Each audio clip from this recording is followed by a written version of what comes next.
This is Mark Livesey, and you're listening to The Gritty Bowman. Oh, yeah. Oh, yeah. Someone tell me where the Humane Society of the United States has ever bought 1 acre of habitat, where they have ever funded one project that got rid of invasive weed species, where they've ever funded one project that got rid of the Asian carp in the Illinois River.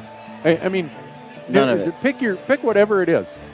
They've got net assets in the hundreds of millions, and they've never done anything. I did this whole series of posts of the hierarchy of dead animals on Instagram, on social media. So I had like a picture of chicken. No one cares. Like dead, like chicken meat. A picture of chicken. A picture of fish, like cut up fish. No one cares. A picture of an actual fish. Still, no one seems to give a picture of a dead turkey. No one seemed to care. It seemed like But then I showed bear meat. And I showed some bear meat that was just in a bag. What about that? And I'm like, now we're getting weird, right? Well, it's just meat, but it says bear on it. This is bear meat. Yeah. We care about wildlife. We care about landscapes. We care about all the things that are necessary for conservation. We'll tax ourselves 11%. But if I showed an actual bear, like we posted some pictures of he's taking me bear hunting, actual bears that I've killed. Gee, I've never had anything in my life where people get mad at me more. People are looking at where their food is coming from, and they're saying, you know what? Hunting matters. And if I want deer and elk, then I got to kill a few bears and cougars too. We're in the field all the time. We get to see it firsthand. We're not a biologist behind a desk. This area is considered poor grizzly bear habitat and low grizzly bear numbers, and we know that's wrong. Yeah. Right? We're actually citizens in the field doing citizen science, firsthand observation. And their populations are going up through the roof, and ungulate populations are dropping like mad, and we're managing on emotion. Say what you want. I make fun of CrossFit on a daily basis. In fact, I try to at least once a day with Brian. And but it, protein-filled diet, right? Basic, right? But paleo's like natural living or whatever you want to call it. But that makes people research. Okay, protein. How am I going to get all this protein? Okay. Oh, shit, beef's full of steroids. That's not good. Right. Oh, elk's good? I've been run by grizzly bears many times. I've been put up trees by bears. I'm allowed to have an opinion on this matter. Okay? Right. All right, folks. Welcome to the Gritty Bowman podcast. To my right, I have Ninja Snyder, the fastest, fattest ninja in BC right now. And to my left, we've got Bart Lancaster and Wyatt. Or Gentles. Gentles? Yeah. Did you say genital? I knew it. I was going to play with that one. Did you say genital? Yeah, I heard that one growing up. Thoughts on the schoolyard? We should probably redo that. No, it's fine. Oh, Lord. Wyatt. Well, actually, Bart, let's start with you. Mm-hmm. Give folks a quick background on who you are. I'm Bart Lancaster. My family's been in the business a long time. Started with my father, Stan Lancaster. He bought his first hunting area when I was 6 months old. 44 now. Scary thought. So grew up in the business, grew up right through. Started in the Kootenays in the southeast corner of BC, near Cranbrook, BC, in the Bull River, and built up a camp there at the head end. Lived with grizzly bears a lot.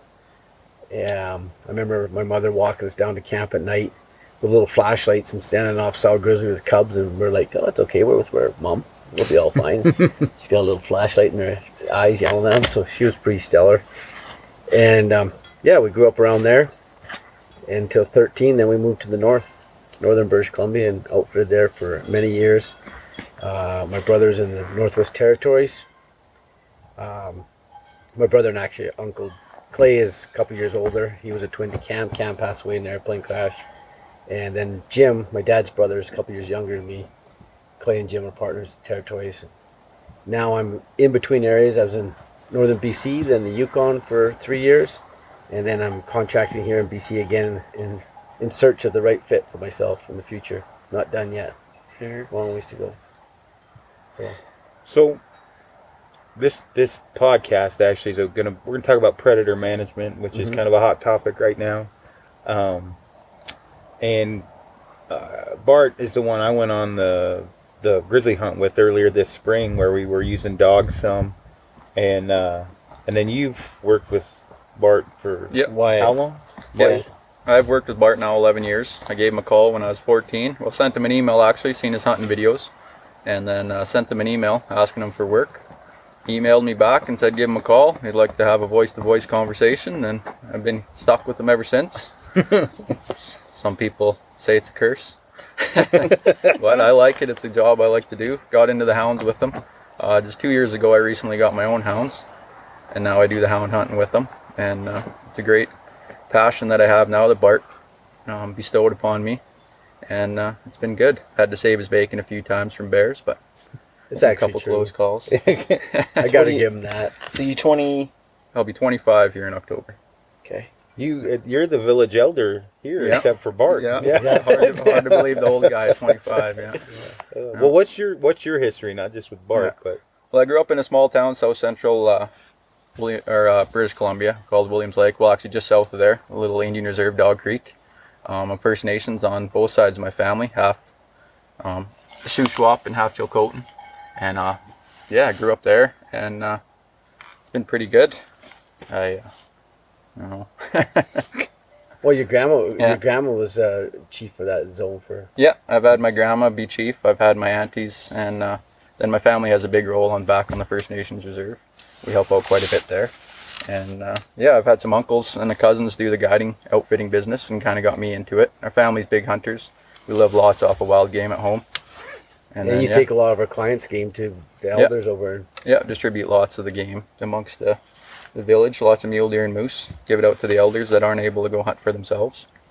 And been quite the help there, which is good. And then we're starting to see more of the predator problem there at home too, where we're getting the grizzlies moving in where we've never had them before. And they're raising havoc with the wildlife and even the ranchers. And just recently, it's been a topic back home. Quite a bit. It came up in a podcast that Aaron ranted on about a little bit ago. This British Columbia, trophy bear hunting ban. Yeah. And for those who haven't heard about that or are living under a rock, basically, what is it, November 30th? Yeah. Of this year, the people voted to have to basically reduce. Like basically, you can't keep any part of the grizzly except the meat. Is that how it goes? Yeah, they want to turn in, and that's the talk. They don't know exactly how they're going to do it until November, but that's the big talk. And that, it impacts us a huge amount. We do, why we do 5, 6, 7 grizzly hunts a year, and we use dogs to do them consistently. We're probably the only ones in the province consistently doing it with clients, and it is a higher source of revenue, and it's good predator management. I've been working for 2 brothers there, and we really focus. They do a lot of meat moose hunts that feed people, and we've been focused on big boars that focus on killing moose, and we've been removing them, which automatically increases our moose numbers by a tremendous amount. Well, I can say in this area, I have never seen this little amount of calf elk. Yeah. There's got to be a reason for that, because coming from Colorado, there's no grizzlies. And how many grizzly tracks you see up and down the trails? All over. And then not just grizzly tracks. That one track was like a basket. Well, two sets of those tracks were like a basketball. They're huge. It's huge. And what about the windows on the cabins? Are those nice there's tracks? tongue marks and track marks on the. Yeah, there's On the bite cabins. marks on all kinds of crap. The day we landed here, at the airstrip right over here, not far from where we're sitting right now. Earlier that day, Ada she's in camp. She ran into a grizzly bear. Yeah, it had a kill in the trees. She came within 20 yards of it. And it hoofed and stood up, looked at her. She took a couple slow steps backwards. The bear ran out a little bit, and then she busted running out of the trees for a brother that was back on the airstrip with a 4-wheel bike. And that could have been her last day. And the same day, the horses blew out because of these bears up the valley. And Ada's 2 brothers, Roger and Dalman, were walking, and they walked 30 yards into another 8.5-foot grizzly bear that stood up in front of them and busted off the trail. And all these people that don't want to have hunting grizzly bears, they can just go over to the first base camp over here into the neighbor's outfit. It's a 4 days walk. Just go do it without a rifle. Just go ahead, grab your packs and walk over there, and let's have your opinion on bear hunting after that, whether we should be able to shoot them or not. Yeah. Because their populations, whatever the climate, whatever it's doing, it's conducive to grizzly bears, and their populations are going through the roof. Now, this is heated for me. This is a heated thing for me because it's very personal, right? We're in the field all the time. We get to see it firsthand. We're not a biologist behind a desk doing their little eco surveys according to habitat, what they consider habitat. This area is considered poor grizzly bear habitat and low grizzly bear numbers, and we know that's wrong. Yeah. Right? We're actually citizens in the field doing citizen science, first-hand observation, and their populations are going up through the roof, and ungulate populations are dropping like mad, and we're managing on emotion, and it really aggravates me. Even when they came out with the law, they basically said, who was it? Your NDP. Who's the guy the charge of this province? Who's your governor or? Well, we had a new election. We don't know who's in charge of anything right now. Somebody who's in an elected office spoke to the officials. They might be. I've been in the mountains. I haven't heard the whole report on it. So one of the things that came out of it was when they announced this ban, they said absolutely grizzly bear numbers are absolutely sustainable. And the harvest rates are absolutely sustainable right now. If not, they may not even be enough. There's not harvest being done, and yet they said it's not about that. It's not about sustainability. It's not about harvest rates. It's about the people not being okay with trophy hunting anymore. Yep. It's a lack of education, and the true definition of trophy hunting is the harvest of old age animals. And I think that's the problem is people really out there, they really believe that you're going out shooting stuff. Everybody's okay with meat hunting, the term meat hunting, right? And then it's just managed out. Now, if we could have old age harvest hunting, maybe we should retitle it. Yeah. Trophy hunting, redefine the word, call it old age harvest hunting. We still pack out all the meat of these animals. We don't in the grizzly bears, but grizzly bears pack so many diseases, so many worms. You shoot one, there's worms everywhere. In the hide. It's a gross experience. You got to wear gloves when you're skinning these things. Yeah. But we should change the terms of it, right? Would you rather harvest moose that are 10 or 15 years old, or 1 to 3 years old? Everybody says, "Oh, they're more tender when they're young at 1 to 3." Well, I've ate them all, and unless the bull's been beat up and rut and punctured, right? Moose meat's moose meat. I can cook 2 steaks, put them both on the table, and you can't tell the difference between the old bull and the young bull. But if you own a farm or a ranch, do you kill your 2 and 3 year old stock, or do you kill your 10, 12, 15 year old stock, right? Yeah. That's the true game management if we could reach to that level. But to reach that level, we need proper predator management. I love wolves. I love grizzly bears. They're super cool, man. They're the special forces of the wilderness. These things can eliminate anything. Yeah. They're awesome. But they cannot keep themselves in check. They don't.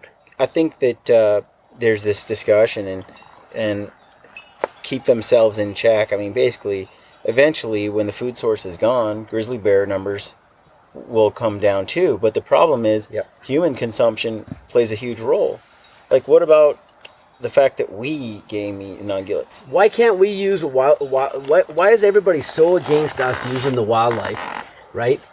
And using wild animals as a food source? Why do we have to buy everything out of the market? Why do we have to have everything certified in the slaughterhouse before we can even consume it ourselves? Right. We were talking about milk. Over-regulations through the roof. Yeah, milk. I grew up buying 2-gallon jar of milk down the road, $2. We drink it. Then they shut them down because it wasn't safe. Right. And now you buy stuff at the store and you're like, what has been done to it exactly? Yeah. It's missing all kinds of key bacteria and healthy things in it that then make you have all these milk allergies and then Aaron smells and things like that. So. Yeah. I can't drink milk. Not good. But I mean, the thing that we don't deal with grizzlies in Colorado where I'm at, but black bears. We deal with black bears and lost spring grizzly hunting, lost baiting, lost hounds, and now you can't go into the maroon bells without a bear canister. It's not uncommon scouting in the springtime, early summer to see 28 to 30 bears from one spot in one day. That's too many bears. Too many bears. And the fawns, the elk calves. When is the world going to actually care about a split-toed ungulate? Yeah. Right. What level do we have to go to where They keep looking at everything as a teddy bear. Stephen Ranella did a podcast on caribou that were that live in the northern states and cross the border into Canada. Yeah. And it's a small herd, and it's down to like 14 Salmo. animals or something. Yeah, it's Creston Salmo into Idaho. Yeah. And he's like, these are. Oh, don't worry. They took 30 out of my dad's old guide area to help that herd, put them down there without doing any wolf control first, and every one of them's 30 dead caribou. Our government, how many thousands, hundreds of thousands they spend on that, and they pretty much just took 30 caribou and hung them.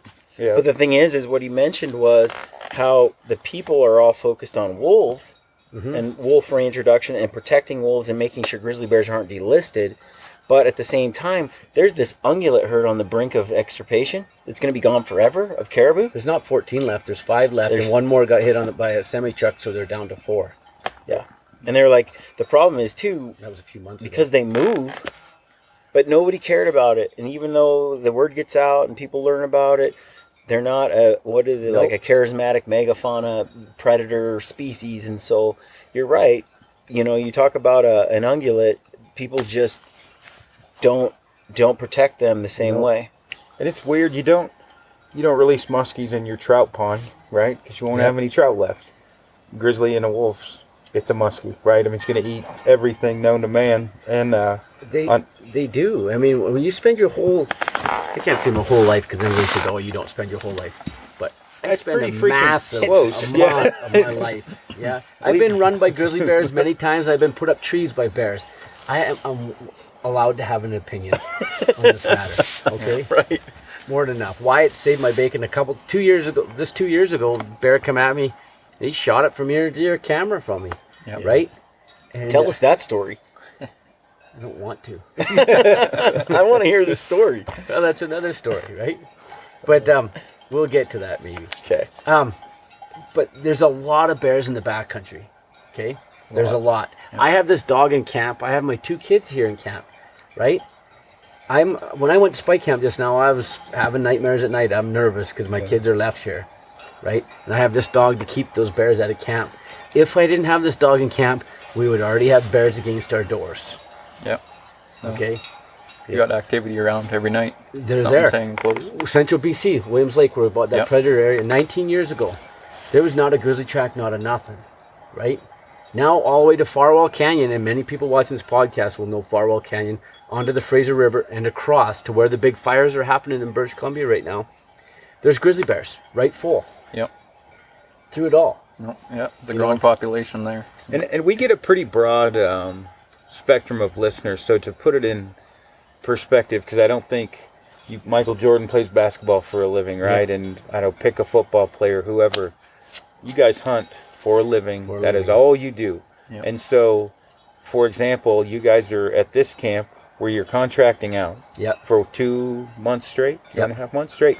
And so, give you an idea, it was a 3-hour drive from the airport and then a whatever hour, 45-minute, 2-hour, whatever the hell it was, push plane here.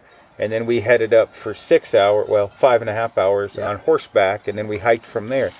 So there's not a lot of people here, and what I can assure anyone listening is there's certainly no biologists here. No. So that's what gets me on the lower 48 side of things. You have to go by your citizen science, and we got to use it more and more. Our citizen science, our people in the field science, right? Our stewards of the land, the true guides are out there all the time. Right. Their knowledge is value, right? But this whole situation with the grizzly bear and closing it down has nothing to do with science. Yeah, it has to do with emotion. 100%. I mean, even your own officials said the same thing. It's not about science. It's not about harvest and sustainability. It's about people will no longer tolerate trophy hunting. Nope. So what is the definition of trophy hunting? Like you're saying, it's the management of old wildlife. Old wildlife. What is the people's perception of trophy hunting? The major broad public. Well, they don't have a clue. They think it's an animal. We whack its head off and then leave everything. I think so. Well, and I can go ahead. And I think that there is a misconception out there that for some reason, if you were to just leave the animals alone, that everything would find equilibrium and balance. And it might in 500 years. You know, who knows? And you might end up with a bunch of extinct species. Well, you look at the Bulkley Valley where I live in Smithers. They said, just in the turn of the century, it was like the 1940s or 50s before anyone even seen a moose there. Now it's known as a moose area. Yeah. Right? This country here never had elk in it. Where we're at in Williams Lake, there's massive trails over the side hills. They said there used to be elk everywhere in that country. I have found myself ancient old elk shed antlers. There's no elk. There's nothing anymore. Nothing left anymore. Nothing. Because it's been predators left alone. They hit a high. Ungulates hit a high. Predators hit a high. Ungulates crash. Predators crash. But it's a long, long cycle. And us as humans, we can't afford that cycle right now. Well, especially with when it feeds how many people? Well, that's just it. And I like what Shane Mahoney's doing with the Wild Harvest Initiative. And I was telling you about that earlier, where he's trying to really figure out what is the wild harvest taking place in North America, in Canada and the U.S. What is that number, and how much meat is consumed by humans? And then what would be the cost to replace that, just in terms of finding another protein source that would work? How much land would be needed? How much agriculture would need to take place, farming and so forth, to do that? And the reality is those questions aren't being asked when people are emotionally arguing against predator hunting. They're strictly just buying meat at the grocery store, like it comes from not knowing where it comes from, a tree or something, not really knowing where it comes from, and then they pretty much decide they're at a music fest hanging out and say, let's shut it down. Well, it's cool. Let's shut it down. It's wrong now. What's crazy is a few of my girlfriend's friends threw on me the other day about cattle. They don't eat beef. They're vegan because the cattle drink so much water. It's bad for the planet, and consuming beef means they'll have to have more cattle later that'll drink more water. And I'm thinking, does that mean we should kill all the elk and deer because they drink water too? I mean, literally, it was so short-sighted. I was stupefied. I didn't know what to say for like 30 seconds because I had to gather my thoughts because there were so many different angles I could come back. I didn't know which one to take, and I was like, so wait a minute, the cattle hold on, wait a sec, because they're talking about drinking water, right? So that means elk, deer, moose, everything just needs to die because it drinks water because it's bad for the planet. Did they tell you all this with their leather shoes on? Yeah, well, exactly. And hey, Trigger, there's my buddy. You shit rolling in dog. But I mean, and that's, I guess, the mentality of how some people think.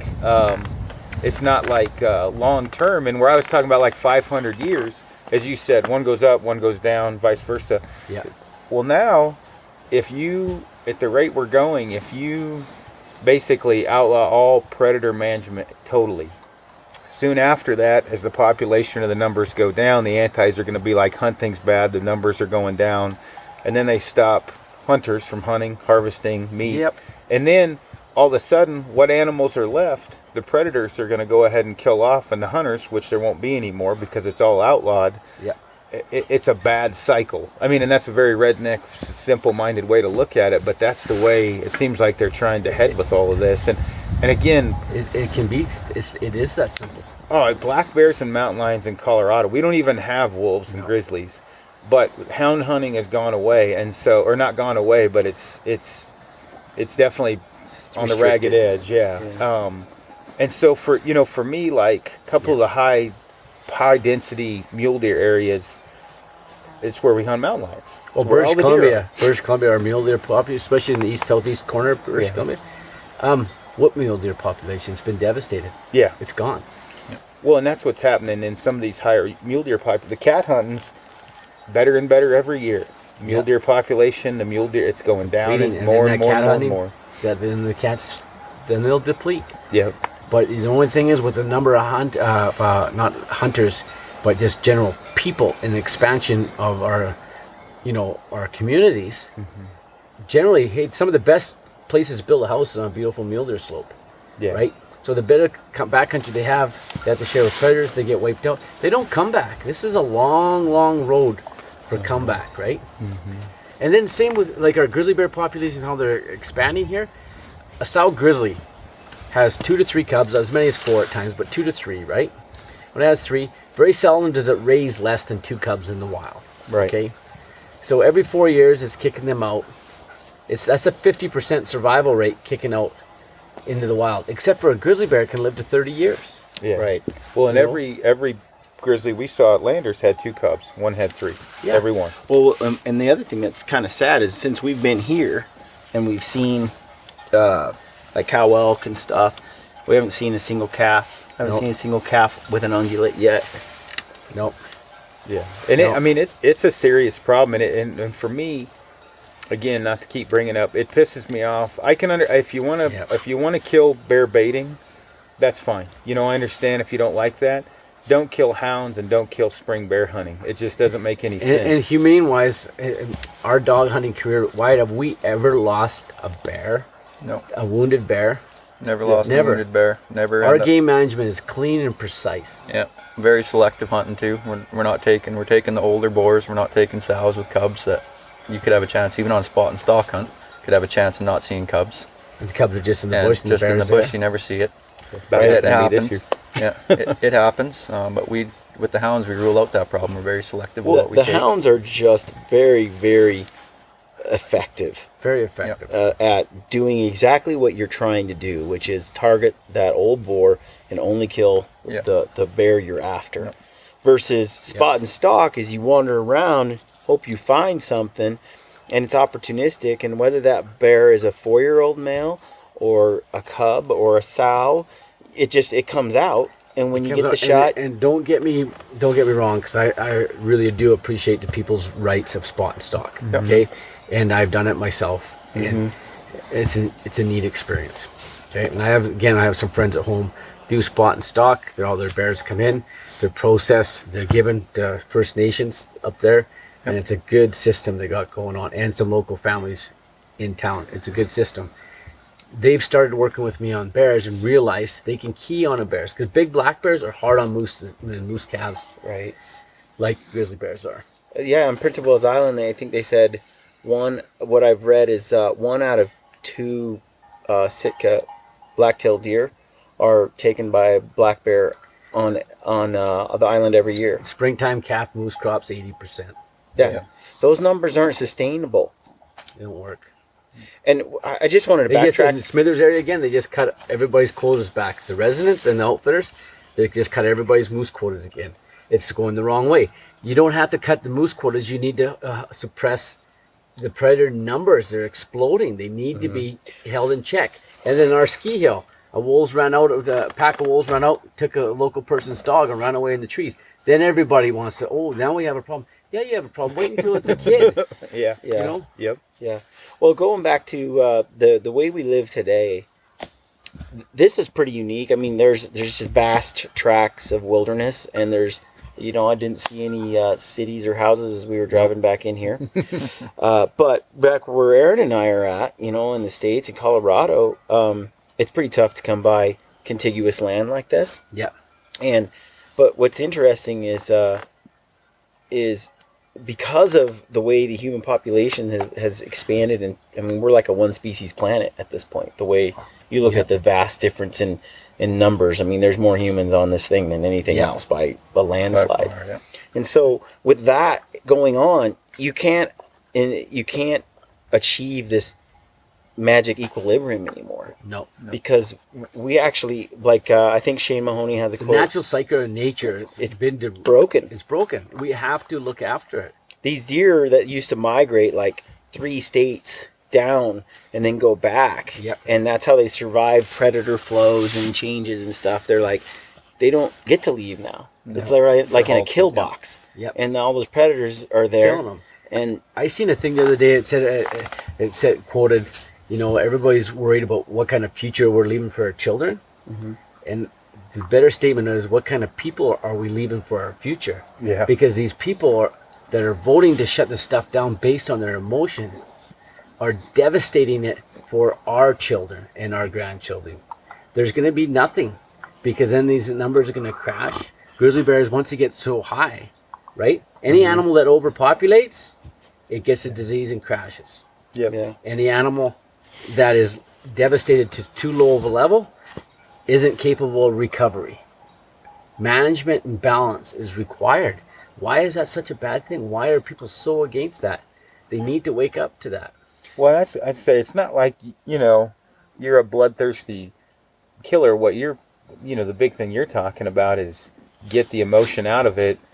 There's too many bears, point blank. You just keep them thin because they are going to take out the ungulate species. And again, it seems so simple to someone that lives out in the woods for them, you know what I mean? Yep. Quite a bit. And then you talk to someone that really just reads that they want to read. And it's a totally different opinion from what they're reading that they gather, because they're only reading things that basically anti-hunters want them to see or read. And bears are so humanized and everything else that, and I get this conversation, I bring this up all the time with some of my girlfriend's friends and other mountaineering people I know, that they're like, with bears. Yeah. How could you kill a bear? They're so cuddly. Well, we've humanized them. And I'm like, they eat elk, right? Like, you don't get, and they don't even know that. They think they just eat grass. And it's like, the number one killer of calf elk in Colorado is black bear. Yeah. I mean, by far. It's a landslide. They don't even realize that. They just think of they're this little cuddly little animal. And, when bears are hopping out of dumpsters in every place in different cities where their encroachment and then the bear population grows, I don't know how many times down towards the Bells where I've thrown garbage in a dumpster or one of those garbage cans in like by a trailhead, and a bear pops out. Yeah. That's a lot of bears. There's too many bears. You guys might as well, I'm a good Canadian boy that doesn't watch American sports hardly at all. Why don't you get Tom Brady and Peyton Manning and send them down and put me with them, and then I'll tell them the new rules of football that we're going to make. Yeah. It's the same thing that just happened with this grizzly bear when people vote on it and decide to shut it down. Yeah. You got me going down there to tell you that your NFL football rules. Yeah. Right.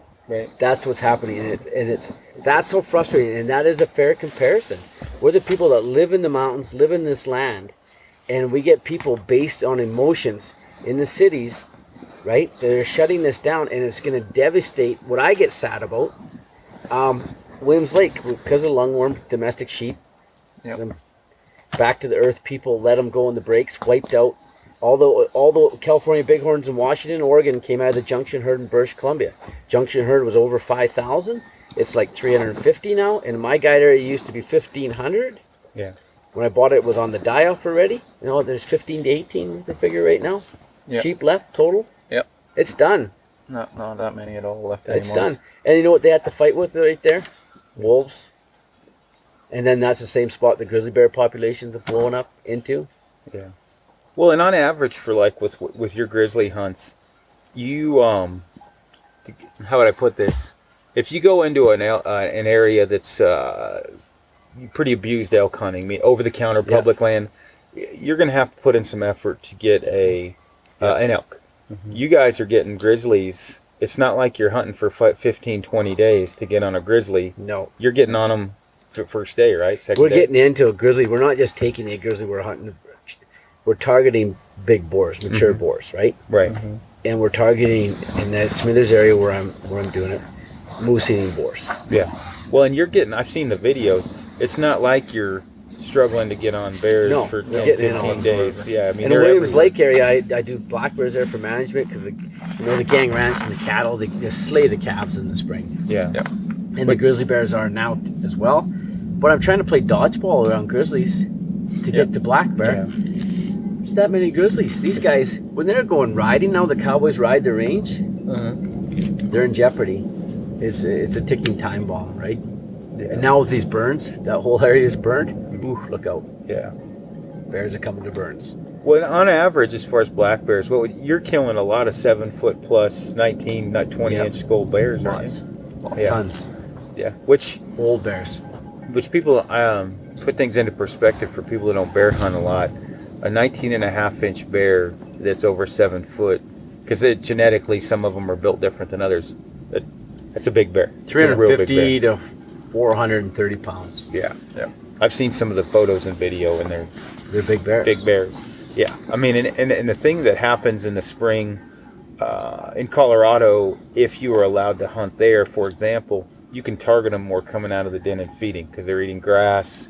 You guys not having a spring season is so It's the same thing as us with British Columbia. It makes no scientific sense. No. I've spent some time in the Colorado mountains Yeah. looking for mountain lions, and I've been there in March and the first part of April, and that's early, and all I see is bear tracks walking everywhere already.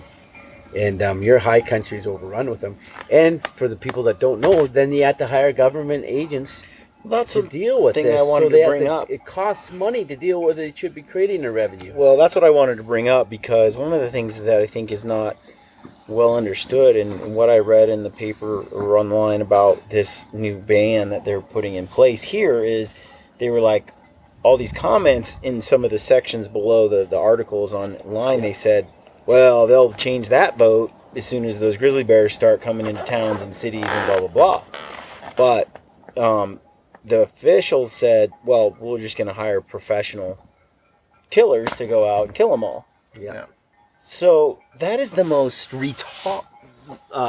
Use your the word. Yeah. It's the most retarded thinking that there is. I mean, because I hear you. So explain to us like what the revenue breakdown is for you as an individual having here, black bear I will give hunting. A black bear or a grizzly bear? I mean grizzly bear. Grizzly bear. Smithers area, right? Buy the tags. I pay them out for a majority of the money, right? They get a limited quota anywhere from 2 to 3, some of them 5 bears over 5 years. They're already under quoted, right? That right there, this fall, is 5 bears. They sell at $26,000 US. Okay, For a hunt. for a hunt, right? So you're talking right there, 130,000 US, right? Dollars. Into a community of 5,000 people. Now it's With a completely sustainable population, one that even needs managing. it won't keep it in check as it is right there. Yeah. We're fighting hard and trying to kill key bears, right? Yeah. But that It's a money there- win-win. It's absolute win. It's a win-win. You're making money on the resource. It is a natural reoccurring resource. You're encouraging healthier populations because you're killing the oldest boars that are in there and the ones that are killing moose and other Yep. types of things.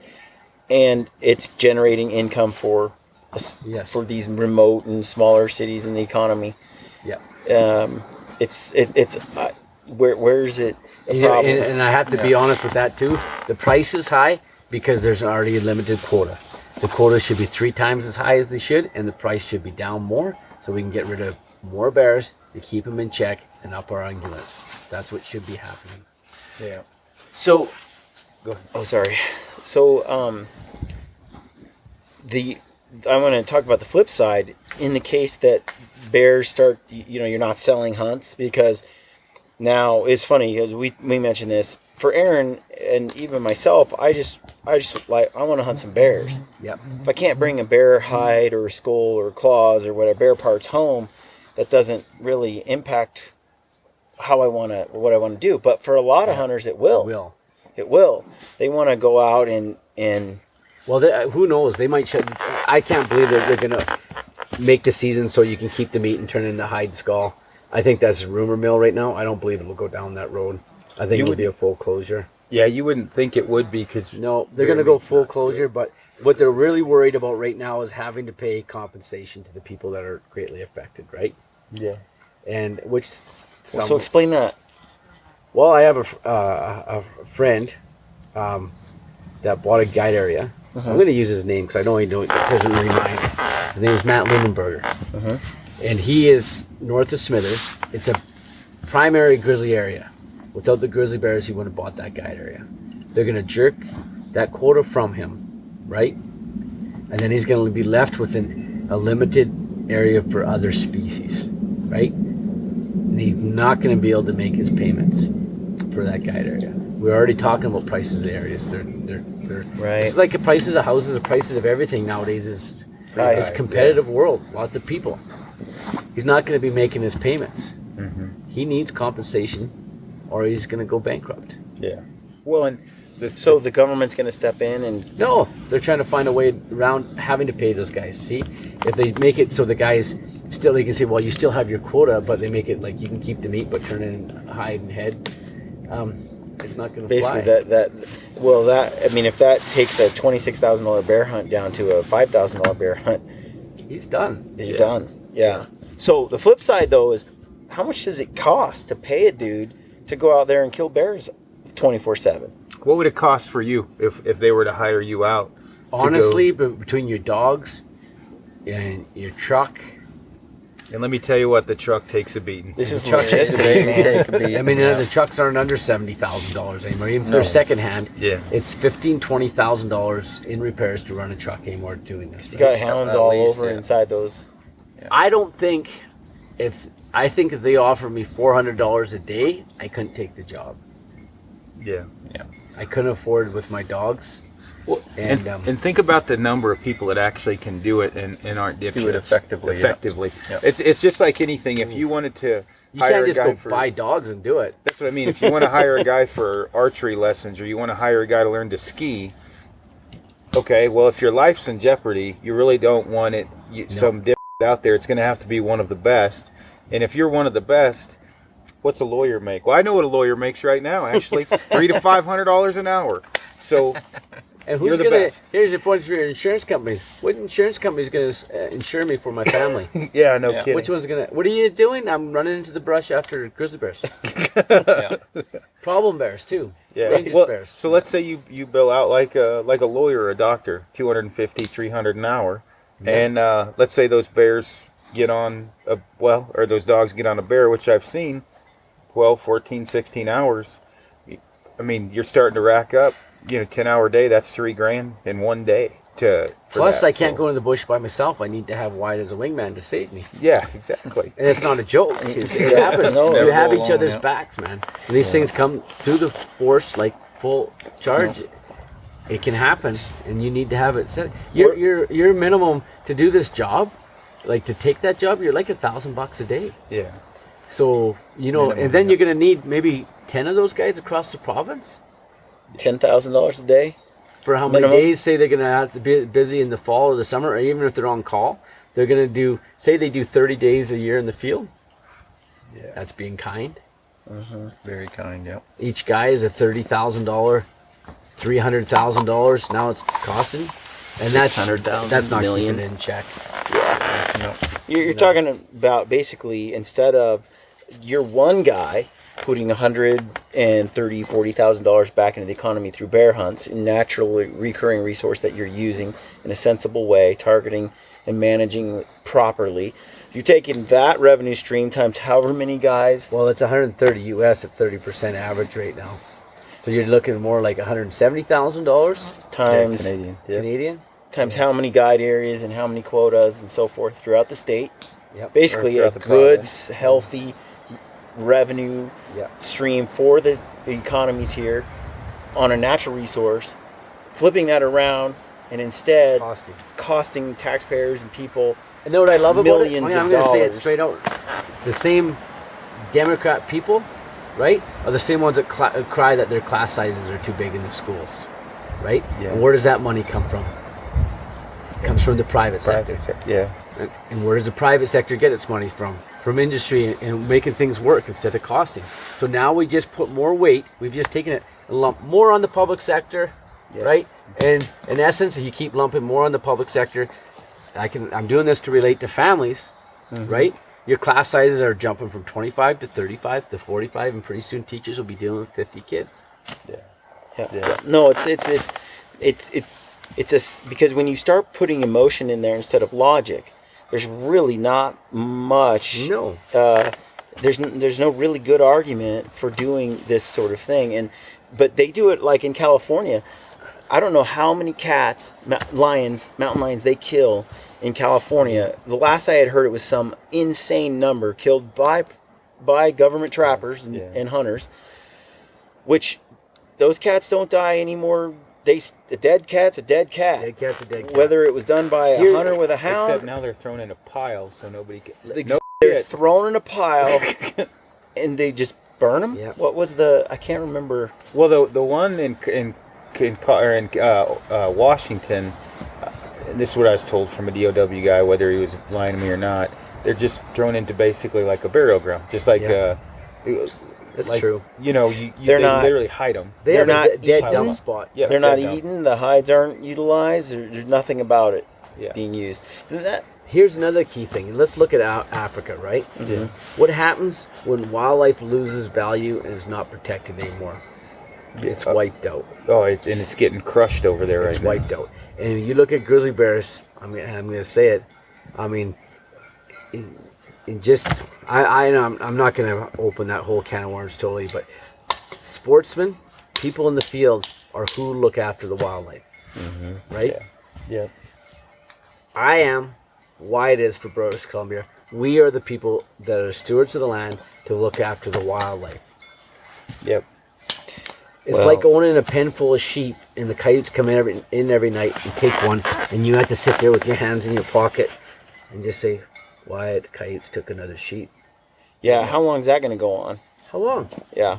No, even when we're in our spike camp up the valley and we come across grizzly bears scat every 100 yards in these tracks, I'm like, and then we brought Aaron's goat back to camp, and the next morning as we leave, there's bear tracks heading to camp. It's like, holy cow, I mean, and I asked Roger, I'm like, well, he's like, yep, they're on their way to camp. I'm like, well, I mean, probably not. He's probably just walking through, and We he's got like, lucky. he goes, Roger goes, Brian, if he doesn't find his way to camp to that goat meat, he's not a very good grizzly. He said he's not doing his job as a grizzly. He's coming to that camp eventually, and you could Yeah, see. they do. Yeah. Oh yeah, well you He could circled see. us there. Yeah. Yeah, I left his tracks were there. That's what he I was was just gonna eyeing say. us up. He's already in there rubbing the trees and snipping what we left. Yeah. And again, like with Lander this spring, we were on what, probably 8 different grizzlies. Yeah, a bunch. A bunch, and the dogs, they didn't have a lot of room to run them, but there certainly was a lot of them, right? was You a didn't, lot of 'em. and so we ended up seeing 3 sows with cubs, and then we were on 8 or 9 more, whatever it was, and that was in 6 days. Yeah. 6 days, not very much time. No. And shortly after that, he had a 8.5 footer out where I ended up shooting mine with a gun, just wandering around out in the grass eating. Yeah. And I mean, You know, there's that's no crazy. shortage in this province of grizzly bears, Yeah.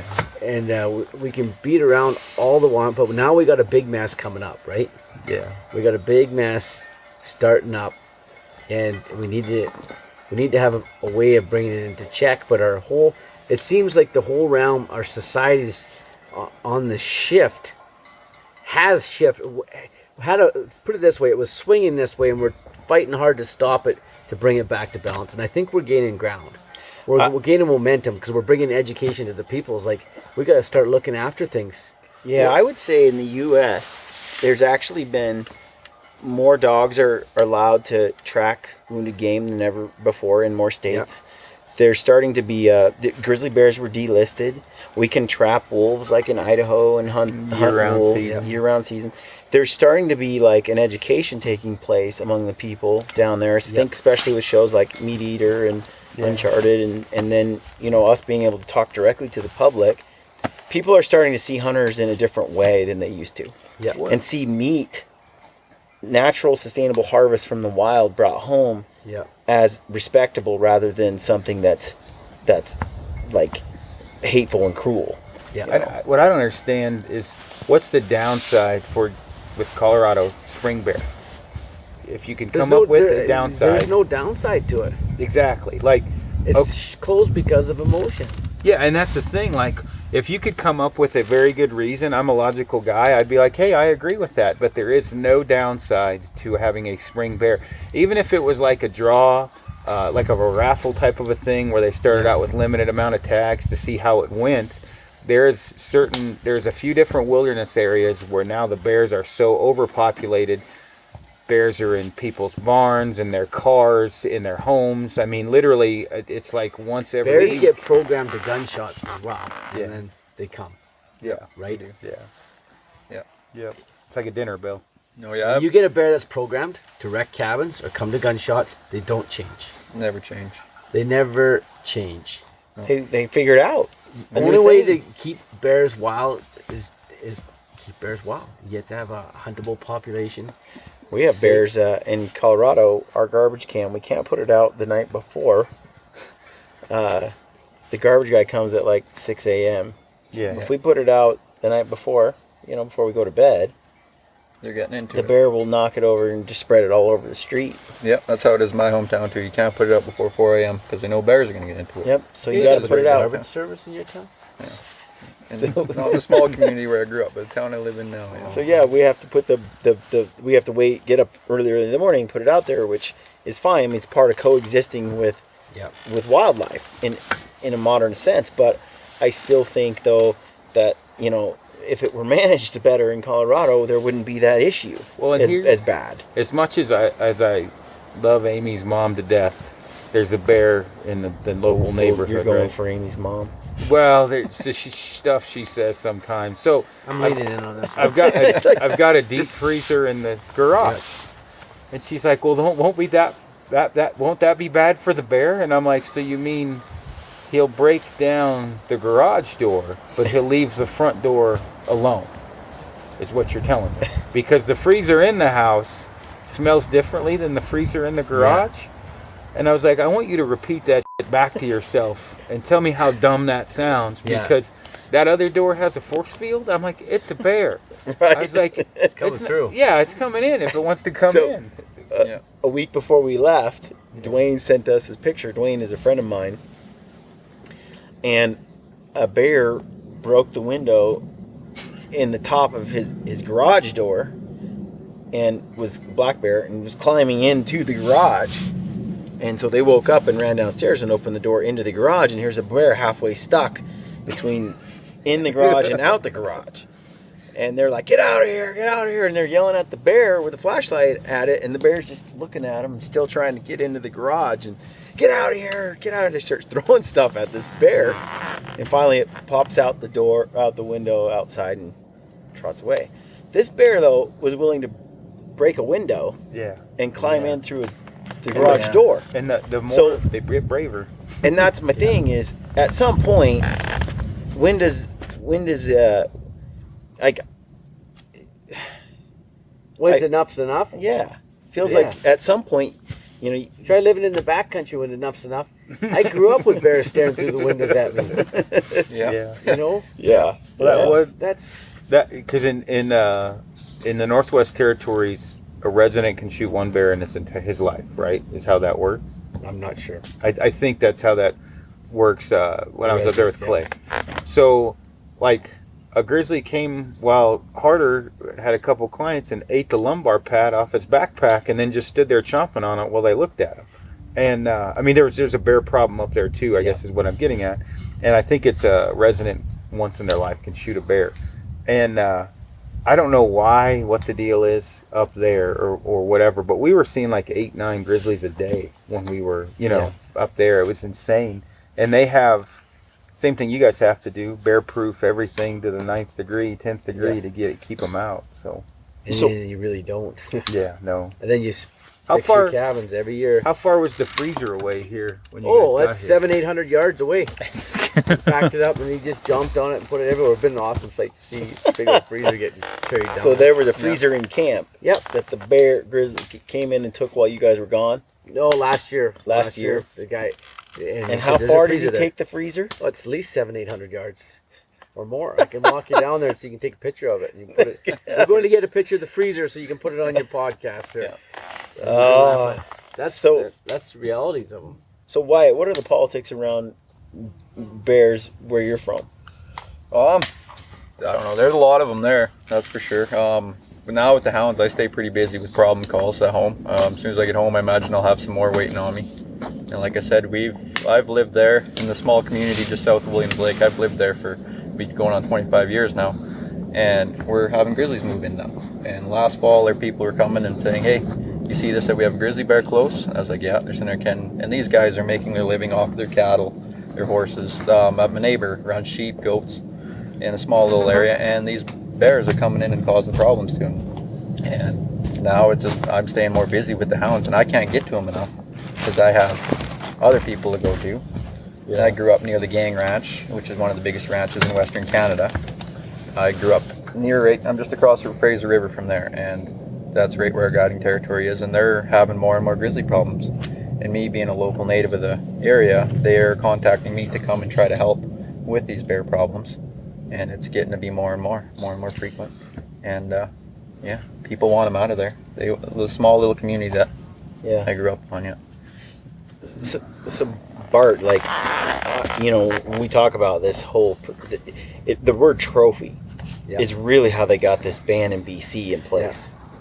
They had a lot of marketing money into it, or ad campaigns. And like those individuals who really push this, they just use the word trophy to get one step closer to banning bear hunting altogether.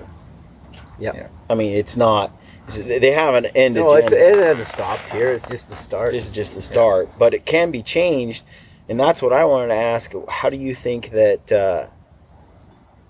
Because I think when I had Shane Mahoney on the podcast a while back, he talked about changing the hearts of the people, and he was talking about George Grinnell and John Muir and some of these early conservationists, and basically and Theodore Roosevelt, how he addressed the people instead of politicians. Yeah. And he got the people to change their mind. There's only a small percentage of the radical class that are so focused on ending something. Right. There's a large group that go with the flow, whatever voice gets their ear. Yeah. And we'll get to them. I mean, and likely we'll get grizzly bear hunting back again, and we'll go through a whole swing of NDP and things falling apart, and then we need to fix it. We'll get a different government in, and you go through a cycle to educate the people and really win the long-term battle. I think we need to privatize wildlife. We need to privatize it and take it out of the hands of government. People need to be held accountable for their decisions. They need to be in positions where they can be hired and fired by a sportsman's board. If you had it like that, then wildlife would be managed properly. How else? You mean like you got to take the emotion side out of it and put it to science. If you put it to science, it can be managed by science. I think so too, but I think that's tricky to do. I don't know that the public sector will. BC has almost got it through. Really? I think in some cases though, you come at the risk of in a private sector having money be a driver for on the little man is what Brian's getting at, and I'm coming at it completely different from the lower 48. If you privatized it or sort of privatized it, there are people with vast amounts of money that would probably not really put too much effort into taking care of the 9-to-5 electrician that just wants to go hunt an elk on public land. There's a very good chance that they would try to, I would say, limit the amount of hunting done by people with less money than people with more money. Now, this is in the lower 48, not up here. I don't think it would hit us the same because our BC Wildlife Federation is a larger voice than our guide outfitters associations. Yeah. So I think that might, if there's some rational minds, get into that. The problem is when you get those different organizations, if there's minds that get into power that are not rational, then things cause problems. Yeah. But you know what? Like, they've done all these studies, a lot of these studies where they found that, when they poll the public, 80-90% of the public says, yep, hunting should be acceptable. Hunting for meat, hunting for management. They say hunting for meat, right? Not just meat, though. They say hunting for management, for scientific, based on science. Everyone's involved. Everyone's on board. But as soon as they put the word trophy in, 90% of the community says they're against it. Yeah. So that word trophy is a huge problem for us. The word trophy is, and always has been, it should be, real focus on, it's an old age harvest. It needs to be focusing on age, maturity, class 4 hunting. Yeah.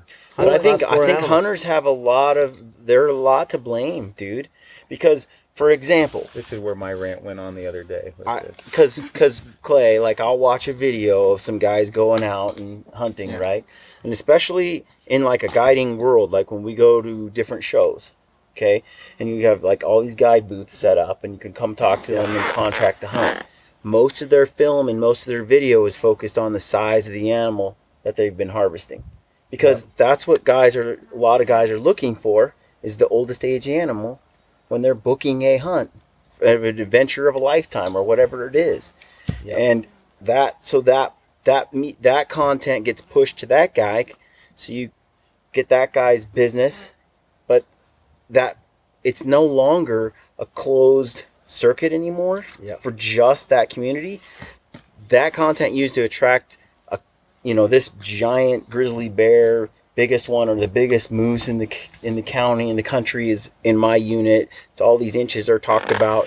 Well, that gets this guy coming in and a good client coming in and paying for something, but that same content now bleeds past him and goes to the community, and the public looks at that and says all they care about is animals as numbers. Yeah, just as a number to them. And it gets lost. I think we're kind of late to the game in terms of changing our message or communicating our message. Here's another one. Some people like to play racquetball. Mm-hmm. Some people like to golf. Some people like to fish. Golfers look after their golf courses by paying their dues. Mm-hmm. Right? Mm-hmm. People in the racquetball club play racquetball, look after their sporting complex. Right? Hunters look after the wildlife. Yeah. We need to have the hunters look after the wildlife, whether it's numbers or whether otherwise. I have no shame in saying this. I like to go out like we just did and look for the biggest, oldest billy goat possible. We'd be liars if we said we didn't. Yeah. And that's who I am. Right? You be who you are, I'll be who I am. Okay? There's no shame in it, and I'm tired of tiptoeing around these people. Right? I am really tired of tiptoeing. I don't play video games. They can stay home and play video games. Right? But you take away everything I have. What do I become? Mm-hmm. What do you become? That's a good one. That's all you've known since birth. Yeah. I think with what Brian's getting at, and I understand completely, because I wouldn't say it's different in the lower 48, but we are vastly outnumbered by either neutral or anti-hunters, by far. It's not even close.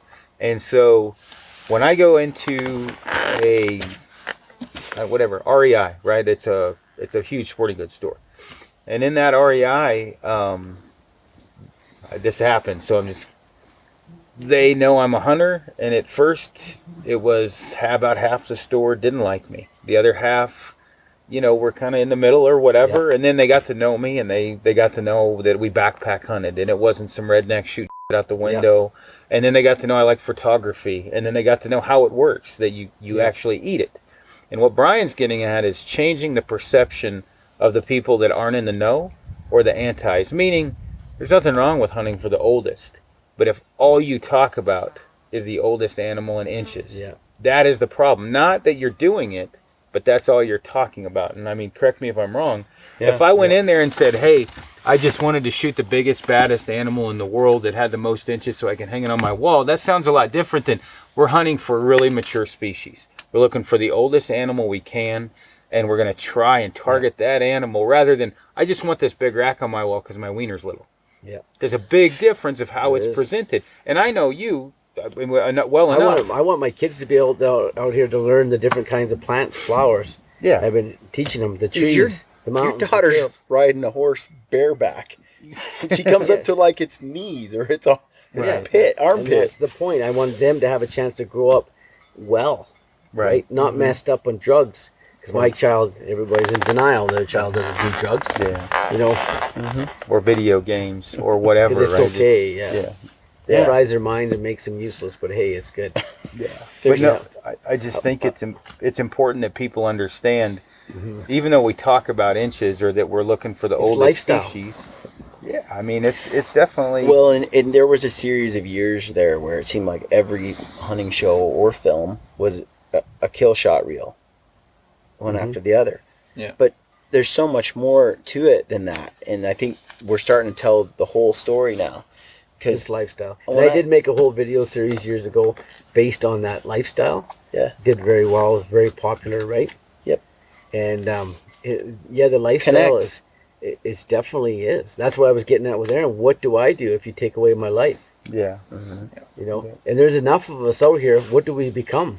Yeah. You know? Well, I don't think it'd be good. No, they need to open their eyes, right? Yeah, it took away your entire life of a guy that's lived in the woods his whole life. Hey, my town just put in a rainbow sidewalk. I walk around it. I don't care. I'm proud that I'm married and have 2 children. Yeah. There's no shame in it. Yeah. There's no shame in it. Yeah. The perception, of course, you're very realistic, the perception of a hunter, right? Yep. You know, but you get other people to give a bad perception of a hunter. Yep. And that's the thing, if you can, I think in the lower 48, and I think Brian agrees, if we can alter that perception, we're on the home stretch, right? We've got our one, rather than that redneck beer drinking dude blasting stuff out the window, driving around his truck. That's a bad perception. And the same thing with, go ahead. No, sorry to interrupt. No, go ahead. Dogs. Yeah, I was just say dogs. I wanted to talk about this because, you know, the way I see dogs is the human canine relationship has been around for tens of thousands of years. Human beings have been using dogs as hunting companions and tools to achieve things forever. We use them in airports to keep from getting airplanes bombed and to keep drugs from trapped, right? In the military. We use them in the military. Dogs are incredible, and that human canine relationship is a work of art. It is. It really is, like horses. Trigger! Trigger! And I think that once people, if they could see it, like see however, like people think, oh, that poor dog has to chase after the bear. Cole, when he first came out of that box, I was like an idiot and I opened it straight ahead. Oh, yeah. He blew me straight to the ground. There was no doubt that dog lived to chase something, right? He was, and I was talking about that with my girlfriend that's what these dogs do. It's what they know, what they're happy with, what makes them happy is doing that. You see this in like guys in the military that are just warriors. They're born to it, man. Yeah. Like to try to put them in this normal society, it doesn't always work out. It doesn't. You can't put me in the big city. Yeah. And say, Bart, drive taxi. I'd love to be on that. Nobody taxi wants ride. that. Yeah. No, it doesn't work. I mean, you can't. You can take us out of the wild, but you can't take the wild out of us. Yeah. And that's just the truth. And I think when you take these dogs, and people do see this perception of these hounds being trapped in cages all day, never being allowed to get out, that they're forced to do things that are dangerous. You cannot force a dog to chase a bear. They quit. Dogs don't want to chase a bear, leave. Yeah. They just do. It takes you years of work to find the ones that are loyal to you, and it's a fine work of art. There he is. Hey, Trigger. Slow response, a little far away. It's a fine work of art when you get them where this dog here will plant himself when you get tight in a bay up. He will plant himself between you and the bear every time. Well, you showed me video where that bear, that dog ran in front of you. Yeah, well, just to protect you. that was actually one of the clients, Dan. He was videoing coming behind, and he fell over backwards. The bear came right at him. It's me to you. Trigger put himself right here. Yeah. Right. Yep.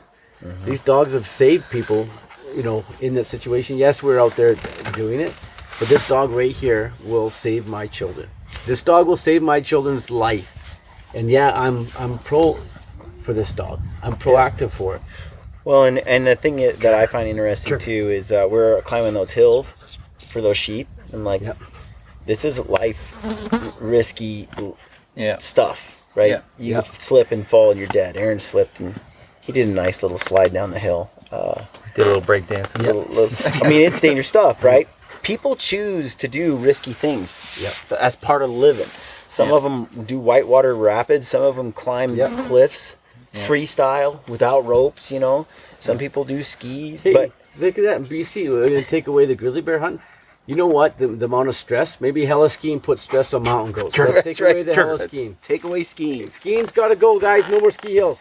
Right. I mean, in Kananaskis, it's on Bighorn Winter Range. Let's take it away. Well, and the idea that we should shield dogs from doing anything risky, it's crazy. It bugs me because we don't stop people from rock climbing. Yeah. I love this dog from doing stuff. I love this dog, but I expect this dog to die for my children or for me. Yeah. And if he doesn't, I don't want to own him. Well, see, that's a whole different mindset because you're looking at this dog as something you absolutely love, but also serves a purpose. And it's both. Yeah. It's functional. And I understand that. Yep. And there's a lot of people who don't see dogs as functional anymore. No. They see dogs as... No, they don't understand the working dog. They see dogs as a dog show, and it's not a dog show. I have a lady that actually competes in world-renowned dog shows. She flies around the world in the biggest dog shows, and she has Finnish Karelian bear dogs. Mm-hmm. And then she was mocked by the Finnish people for having this pedigree, but it doesn't hunt. So she supplied me with a dog to prove that it hunts. Yeah. And it hunts. And it hunts. Yep. It hunts good. So that line of dogs are in dog shows and hunting. So it can happen, the crossover happens, but we cannot lose what these dogs are. These dogs, the reason mankind is here today is because of dogs. And we need to keep them. Well, that's one thing I was going to say is when people watch a bear hunt with dogs or a lion hunt or something with dogs, there's so much intensity in that chase.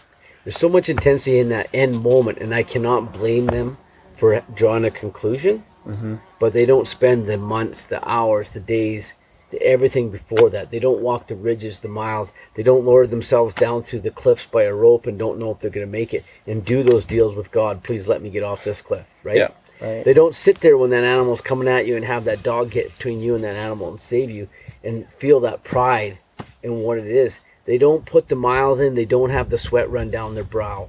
But when you do, I'm telling you, I do everything, and there's no connection like a person with his dog and hound. I don't have a hound here. I have a Karelian here at the moment, but I love dog hunting. It's whether it's a bird dog or any kind of dog. Mm-hmm.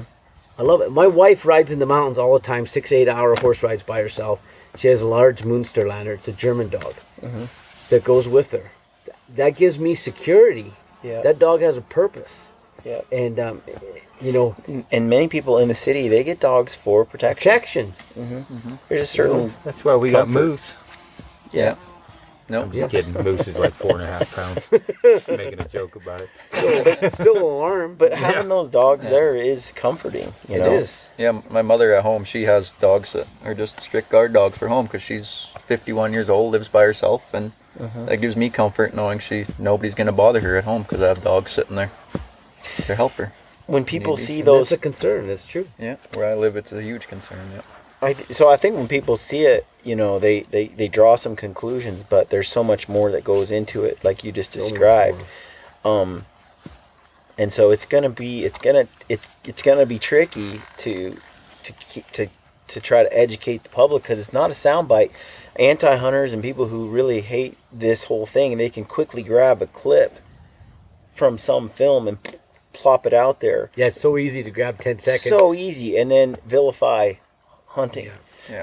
But our end of the story, there's so much more build up and it's not a soundbite. That's why I like podcasts, because you can have long conversations about something that's more complex. You can spin something really quick with a soundbite. You can play on emotion 100%. Just boom, hit emotion and then go.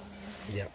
And I think that's one of the reasons we've been getting our butts kicked by people who want to shut down hunting, is because they're able to grab an emotional piece of film and then slap it out there.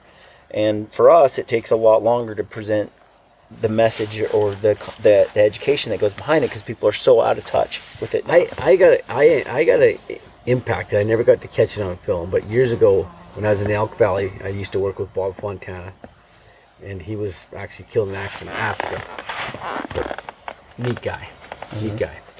Hunting in the Elk Valley for grizzly bears, 22 days in the field, seen 180 sightings. We figured 96 different bears.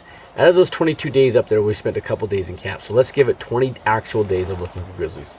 Figured 96 different grizzly bears, 180. And I got to watch a grizzly bear catch a moose calf and put his hind foot on that moose calf and grab his front end and stretch it to about 3 feet long before it ripped in half. That's an emotional imprint that I'll never forget. Yeah. That hit me young, and that's reality. I also got to watch a grizzly one time with a gopher on top of the mountain. Well, a gopher's not a big deal, right? And the same thing.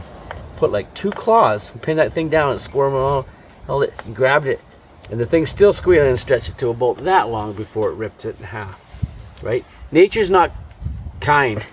That hunt your dad was on, that in Alaska, that boar came in and ate both those cubs. Yep. Ate its own kids, Yep. so it could breed again. And people, I was trying to explain that to some of the friends of my girlfriend that I was like, and they're like, "What do you mean?" I was like, "They get to breed again When if they eat the babies." Yeah. I said, "So they're going to eat the babies, so they get to breed again." And so they didn't believe me. I'm like, "No, I've seen it. They eat them." Right. Yeah. It's no, and I think that's pretty good. Those are sound bites that are good for us to throw out video bits because Joe Rogan does that all the time. Yeah. Yeah. Joe posts something where like some polar bear pops up and grabs this cute seal and just Destroys it. White turns to red everywhere, or some critter just gets snatched and ripped in half like you're describing, and you're like, let's put bears in perspective.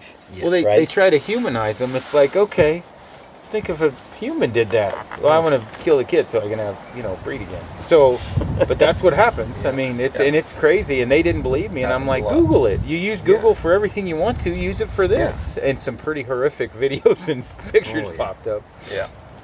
But I think the more people relate to their neighbor who hunts, and has hunters represent the whole body.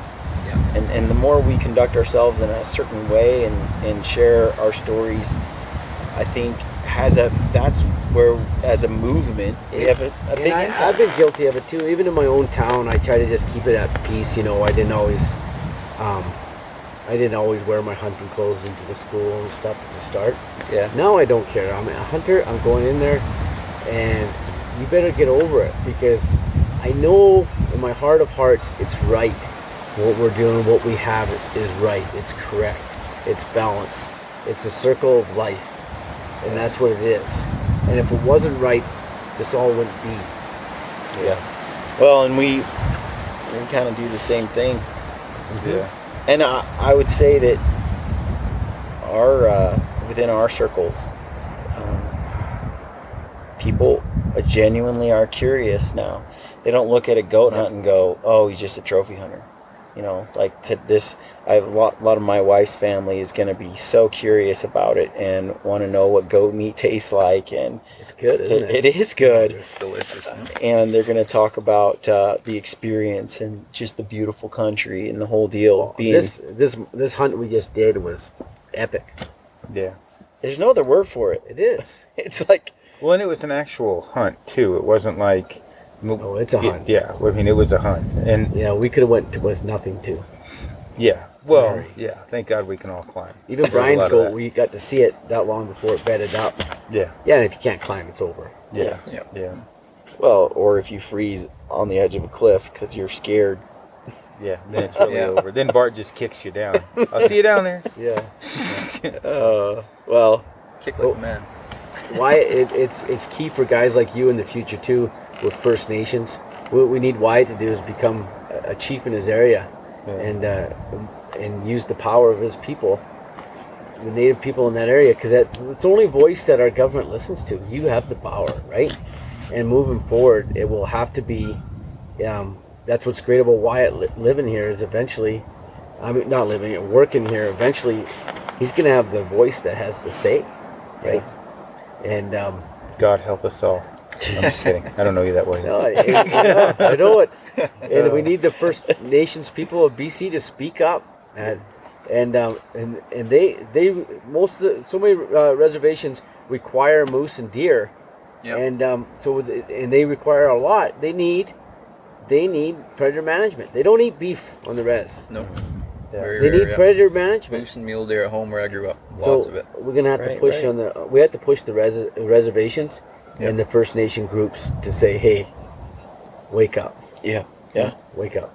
Yeah, we're seeing it at home. A lot of the local communities around the town where I grew up, they've been switching to bull only for the moose too. They used to be before. They switched to bull only. They used to never be, which was great.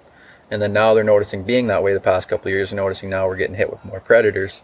And now they're asking guys like myself to come in and try to help them out. They can do this so they can feed their family for the winter. Which you legally can, being the First Nations in your traditional ground. Yep, and I can legally go take care of it. It's amazing how many phone calls I get to go help out with problem bears and stuff in the communities. Hey, grizzly bear's a stepping stone. We're talking about grizzly bears right now. Yeah. We're talking about bears. We're talking about black bears. We're talking about dog hunting. It's all the same because it doesn't stop here.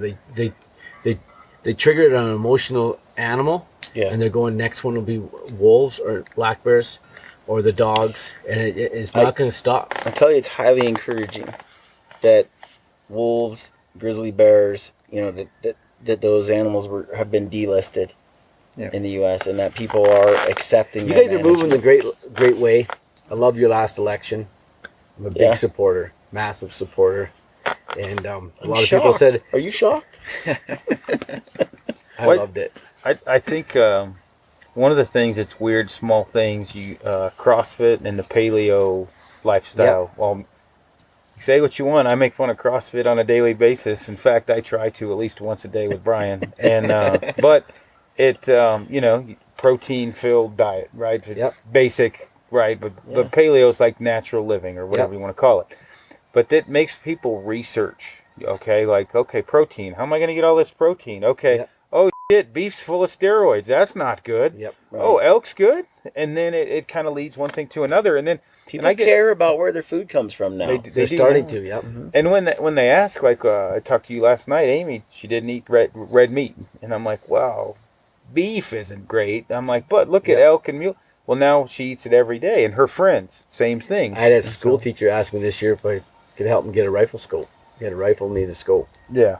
Nice. Oh, yeah. Big step. I'm telling you, I come up here in BC and we buy, the same brands of food that we buy in the U.S. Yeah, I think your regulations are stricter because there's not half the shit in your food. Your food is way cleaner than the U.S. food of the same product. I don't know all the names of what's bad. Dude, it's like our stuff. I can't believe how clean. Like I was like, I'm not eating that, and then I read the ingredients and I'm like, well, crap. You don't have all this junk in it that we do in our food supply down there. Yeah. We have to go to someplace special to buy our food. Yours is in the regular grocery store. I got to hand it to your government in that sense. They have banned, or they don't allow, or I don't know what it is, but your stricter regulations. You don't allow things into your food that I've noticed. But people, because of that, I think, and because of diabetes and heart disease and cancer epidemics, people are looking at where their food is coming from, and they're starting to put two and two together, and they're saying, you know what? Hunting matters. And if I want deer and elk, then I got to kill a few bears and cougars too. Yeah, and you do. You do have to do it. And I do kill a lot of cougars. Yeah. And I like it. And I'm not ashamed of it. Yeah, I'm going to do more.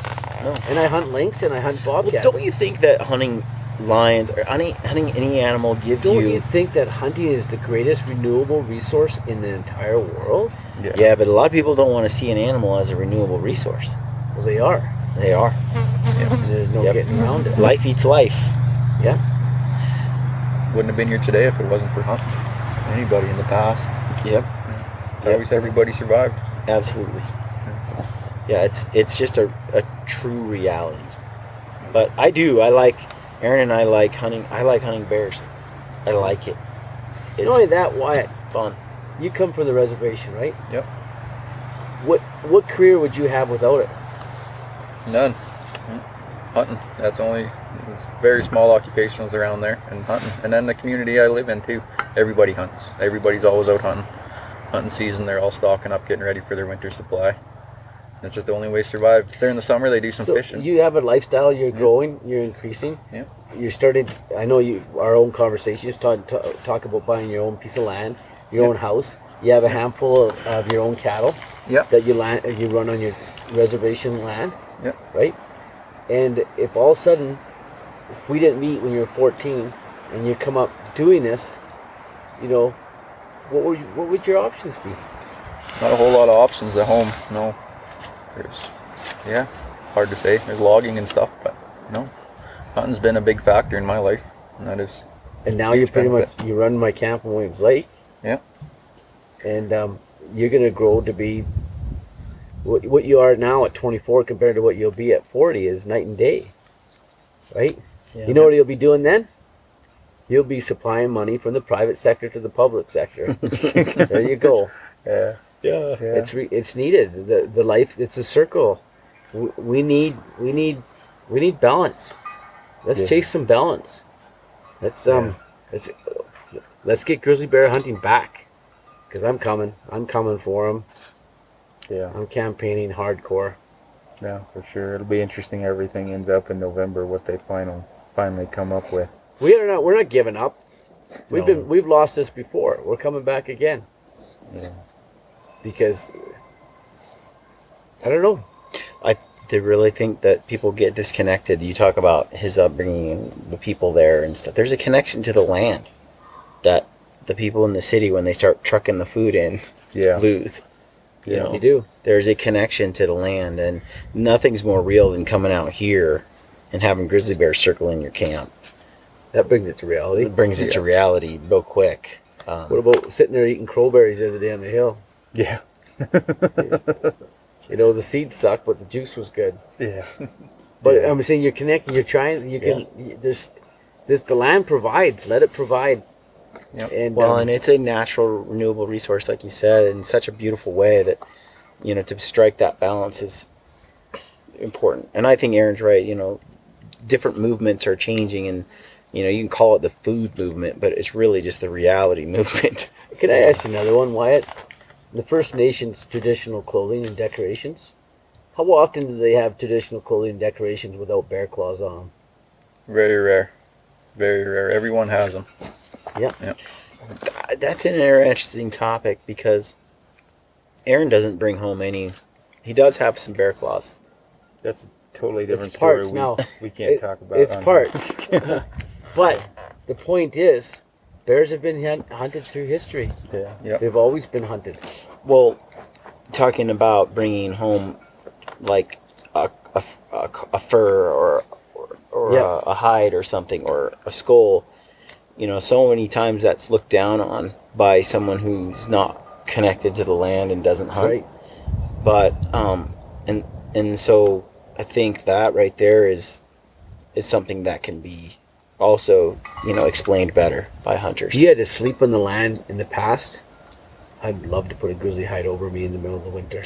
Yep. Even now, it's like I find it, and I mentioned this before on the podcast, to kill a bear, and to me, and then to leave that hide, is disrespectful to the animal I took. They can't do it, and that's where they're in a conundrum, and that's why it's going to shut down. They can't have us turn in a hide and skull and just throw it away.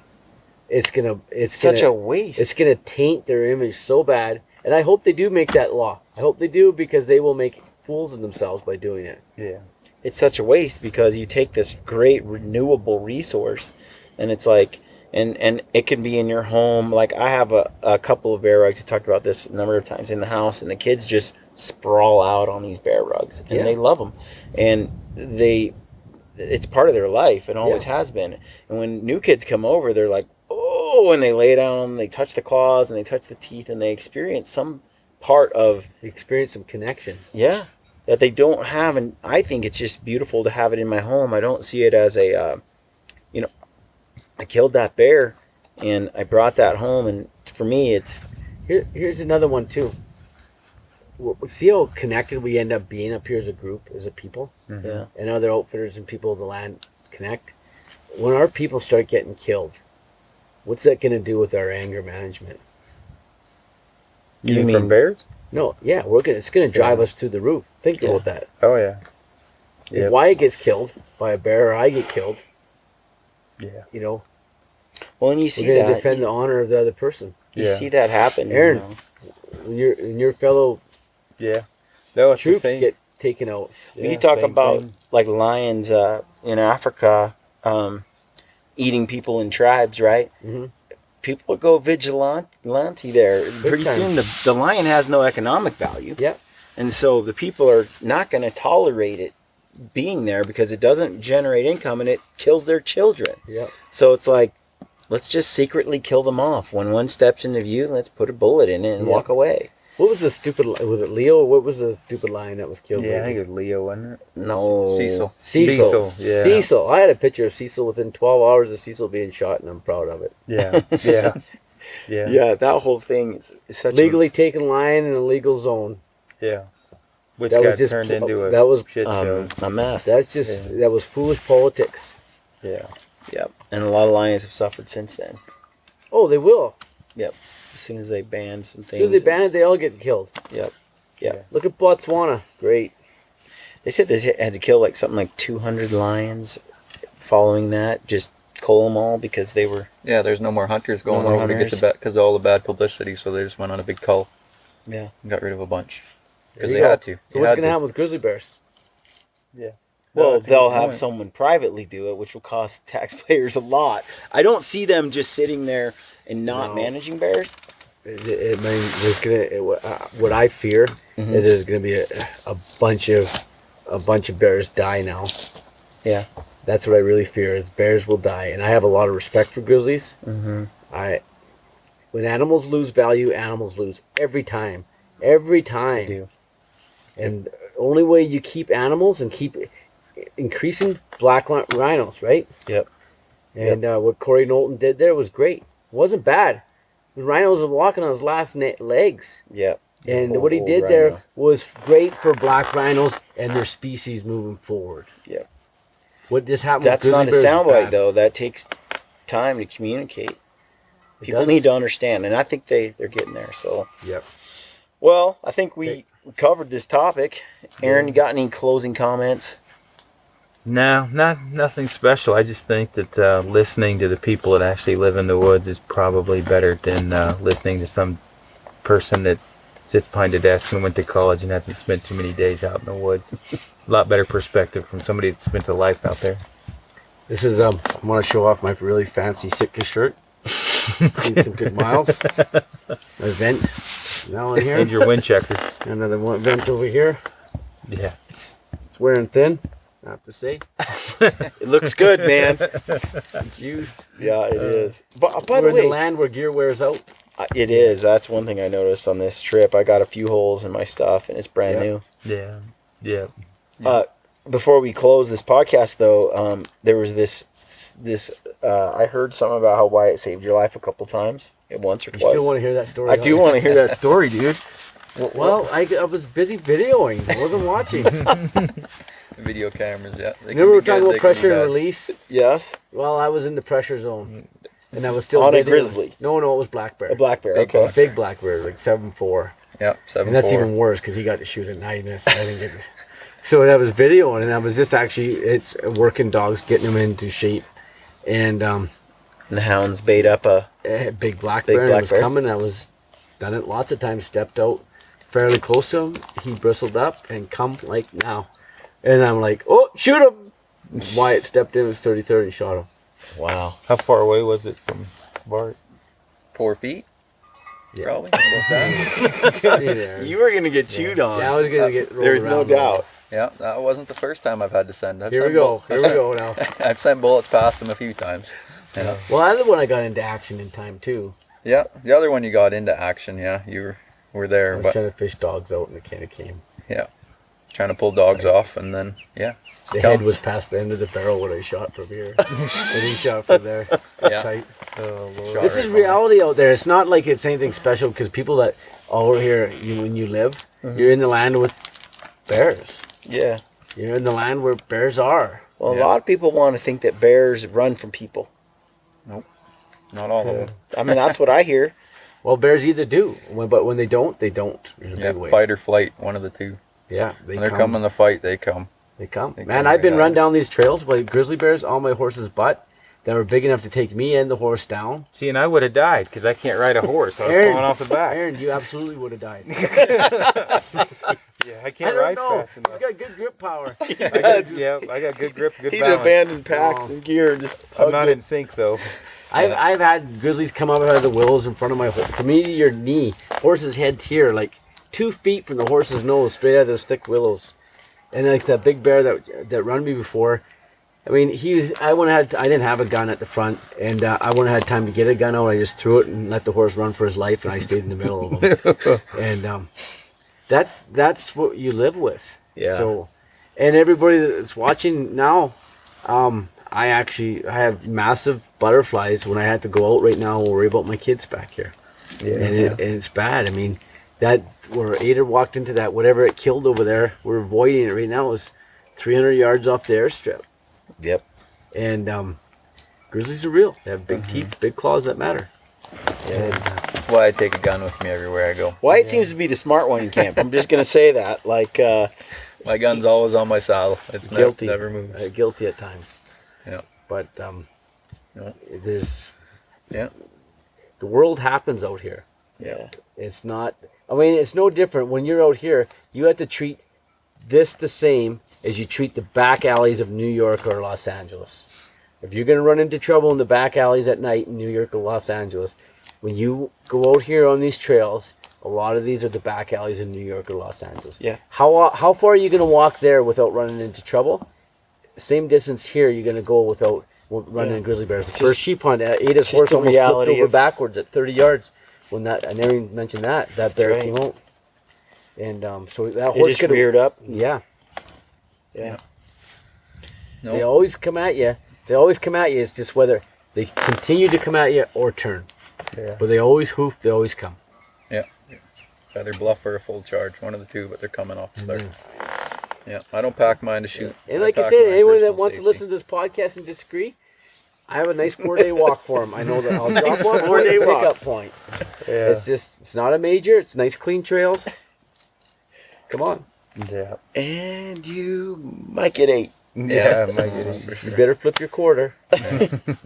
My rifle's always with me, personal protection. It's What rifle out do you here. carry? 30-06, always with me. 220 grain bullets. Remington 700. Bart, what do you carry? 300 Winchester, Blouser, 200 grain Barnes X, triple shock originals. Yep. Sounds about right. Yeah. All right. All right, folks. Thanks for tuning into the Gritty Bowman. If you got questions, write them into Aaron, and he'll answer them. No, don't do that. And Wyatt Send and them I to won't be Bart. available to answer them. We'll be out. Yeah. I'll be out here in the backwoods. Bart, where can people follow your stuff? You have a website, don't you? BartLancaster.com. BartLancaster.com. That's Follow pretty him on Instagram because he finally got a page.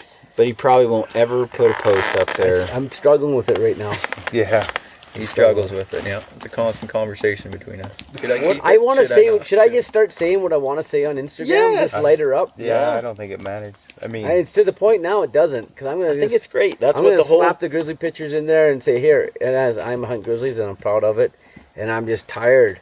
I am wore right out. Talk of about the this. realities of it. I think that's the thing is, for a long time, hunters have taken the back seat, and they keep Tippy-toe their around the little key little situation. activities as private because they don't want to deal with the heat that comes from telling their story, and it hasn't helped us It at gets all. old having the idiots phone you with death threats and stupid stuff. But then and you it's- have okay, that idiots out there that are posting hunters on that are posting stupid stuff that aren't helping us.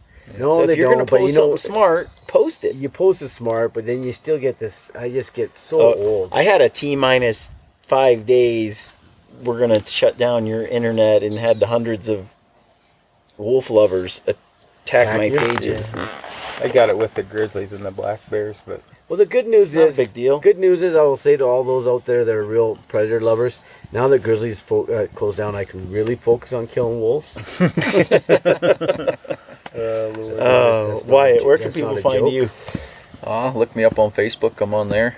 And then, No Instagram? no, I don't have Instagram yet. Sooner or His later. phone I'll have number's on one. my website. His phone Okay. number's What on about his website. Roger?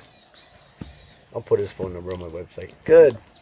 I need Roger to have an Instagram because Roger's on Roger his phone. does have an Instagram. Does he? Lives on it. What Yeah. is it? I don't even know what I think Roger's it's his is. name. Name? Yeah. What? Roger? Yeah, Oler? Roger Roger Oler. Oler. Roger Oler? No, because How do you with spell my Oler? OLER. the whole thing of me getting made fun of about Ada, when I got back to figure out it was the wrong Ada, I found Roger, and I'm like, oh. No, it was Ada. What's that was this story you. exactly? What was that, Ada? She does, but it was a different one. That Yeah, he no, was it was looking not at. the stalker type follow. She follows me, but not in the. She don't care We about you can that talk much. about it that much. You didn't Lots hear of this stories story? in camp that never really get explained proper. So when I met Roger in the first 5 minutes, I was like, "Hey, literally, where I'm like, does your sister follow me on Instagram?" He's like, "I don't know." How And, is he supposed to know that? well, it was to the point like this person was commenting constantly and liking, and it was like I'm like, that's got to be his sister. And so it was a point. I mean, I made it a point. I was going to ask him when I met him. Well, now it's a joke, but which is fine. But I was like, and then he's like, I don't know. And then then I'm like, does your sister have kind of pronounced canines? And then he's really looking at me. Yeah, you see the hole I dug myself in, and I'm like, because now I'm curious, and I was like, like pretty pronounced. And he's looking at me like I got horns growing out my asshole, and I'm like, okay, this is definitely not the same person. It ended up being a different Ada. But of course, I mean, Lander had a heyday, which I don't care. But That's so funny. I thought it was somebody who liked photography or I don't know, whatever. But it ended up being a brunette, Ada, something else. It wasn't his sister. But yeah, Wasn't a ginger? No, but I mean, it does make a pretty funny story. But yeah, immediately he's looking at me like, no, I don't know why. But Because Roger's pretty active on his phone. I think there's a good chance that he could. You notice I'm on my phone a lot. I notice how. Don't ever leave me a What I voicemail. think is great is how we're back at camp, at Spike Camp, and Roger's getting the 411, all the latest info from camp, but he never relays any of it to Bart. Yeah. And then Bart's like, asks the question, and Roger will be like, oh yeah. Yeah, I asked, like, Patrick got a moose. My wife, see what's going on. Is everything okay at home? And he's like, that night, Roger, we're laying there sleeping. Callie ever get back to you? Yeah. She said everything's good. Oh, yeah. It was like 3 hours ago. yeah, that's funny. Yeah. Yep. Sounds about right. A moose or what's going on? Yeah, Bart's the worst on his phone. I am. I run a What it camp for him, run an outfit for him, and he's hard to get a hold of even for me. Yeah. Texting. Text, you can get a hold of you, yeah. Well, BartLancaster.com, and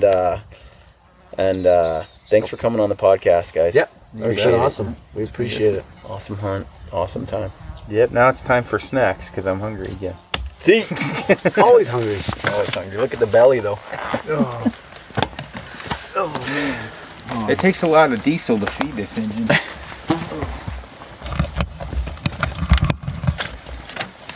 Man, that was almost a 2P breaker.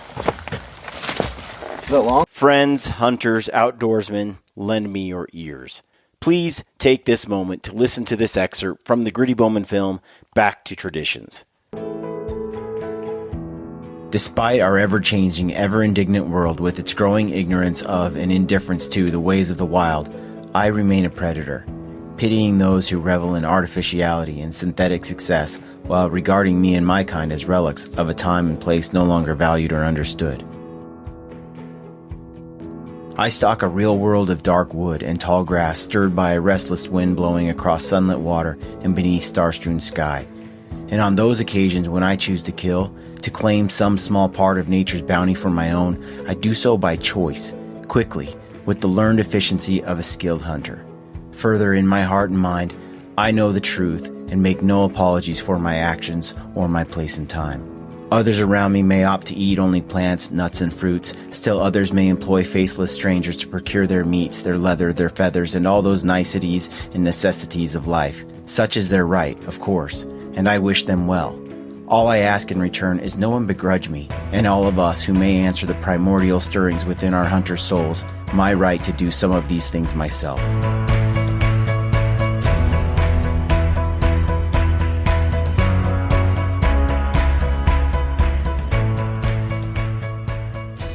What you just heard is a quote from M.R. James. We truly live in a world that is largely ignorant and indifferent to the ways of the wild. And although some regard us as relics of a time and place no longer valued or understood, we have the opportunity to change the way these people view the hunter and the hunt. We can share our experiences and nature's bounty with those who employ these faceless strangers. And by so doing, we make a difference, not just for ourselves, but for the wild animals in the wild places we care so deeply about. Never stop sharing your passion for hunting and the outdoors. Our wild animals and our wild places depend on it.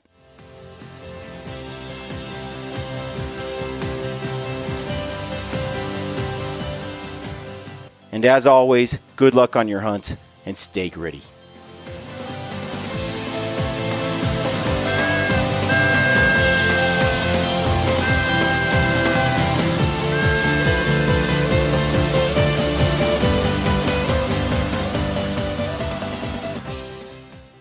This is Ty Stubblefield, and you're listening to the Gritty Bowman.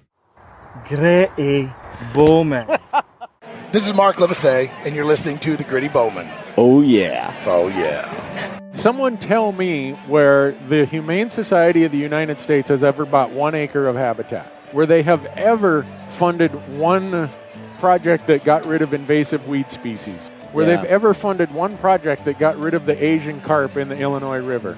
I mean, none of it. Pick whatever it is.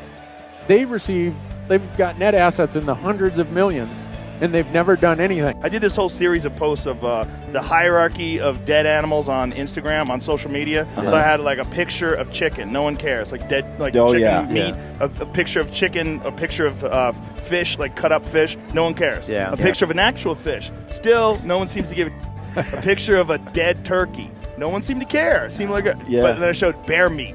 And I showed some bear meat that was just in a bag. What about that? And I'm like, now we're getting weird, right? Well, it's just meat, but it says bear on it. This is bear meat. We care about wildlife. We care about landscapes. We care about all the things that are necessary for conservation.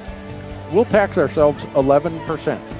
But if I showed an actual bear, like we posted some pictures of he's taking me bear hunting, actual bears that I've killed. Gee, I've never had anything in my life where people get mad at me more.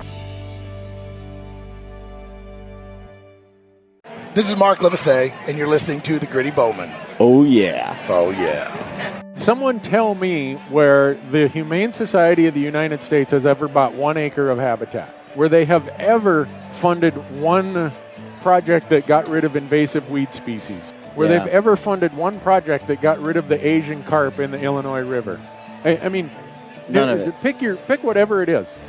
They've got net assets in the hundreds of millions, and they've never done anything. I did this whole series of posts of the hierarchy of dead animals on Instagram, on social media. So I had like a picture of chicken. No one cares. Like dead, chicken meat. A picture of chicken. A picture of fish, like cut up fish. No one cares. A picture of an actual fish. Still, no one seems to give a picture of a dead turkey. No one seemed to care. It seemed like But then I showed bear meat. And I showed some bear meat that was just in a bag. What about that? And I'm like, now we're getting weird, right? Well, it's just meat, but it says bear on it. This is bear meat.